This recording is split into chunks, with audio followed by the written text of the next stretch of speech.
मुंबई अहमदाबाद महामार्गावरील बेलपडा गावाच्या हद्दीतील एका दुकानाला भीषण आग लागल्याची घटना 28 फेब्रुवारी रोजी सकाळी समोर आली। मात्र ही आग मध्यरात्री 2 वाजेच्या सुमारास लागली होती। महामार्गावरील बेलपडा या गावाच्या हद्दीतील अगदी महामार्गाच्या कडेलाच राज स्टील अँड टिंबर ट्रेडर्स या दुकानाला ही भीषण आग लागली होती। या आगीत या दुकानातील बिल्डिंग कामांसाठी वापरण्यात येणारे मटेरियल जळून खाक झाले आहे। तर माहितीनुसार वसईतील अग्निशामक दलाच्या 3 गाड्या घटनास्थळी दाखल झाल्या होत्या, त्यामुळे दुकानातील ही आग विझवण्यात यश आलं आहे। मात्र ही आग इतकी भीषण होती की दुपारपर्यंत या आगीच्या झळा लागत होत्या।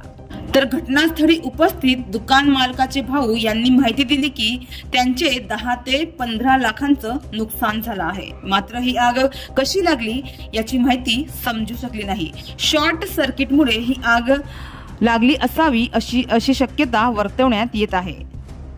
तर ज्यावेळी मध्यरात्री ही आग लागली त्यावेळी या दुकानात काही कामगार सुद्धा होते, मात्र सुदैवानं कोणालाही काही इजा झाली नाही, कुठलीही जीवितहानी झालेली नाहीये अशी माहिती घटनास्थळावरून मिळाली आहे। मात्र महामार्गालगत असे अनेक मोठमोठे दुकाने आहेत, त्यांनी आग विमा कायद्यानुसार विमा करून घेतले पाहिजे, जेणेकरून या विम्यातून त्यांना काहीतरी मदत नक्कीच मिळू शकेल। फायर इन्शुरन्स बिझनेस म्हणजे आगीमुळे किंवा विशेषतः आग विमा पॉलिसी अंतर्गत समाविष्ट असलेल्या घटनांमुळे झालेल्या नुकसानीविरुद्ध विमा संरक्षण प्रदान करणारे करार। हा एक असा करार आहे की ज्यामध्ये विमा कंपनी आगीमुळे झालेल्या नुकसानीसाठी किंवा विनाशासाठी विमाधारकाला नुकसान भरपाई देण्याचं वचन देते, ज्यामुळे अशा विनाशकारी घटनांपासून संरक्षण मिळते।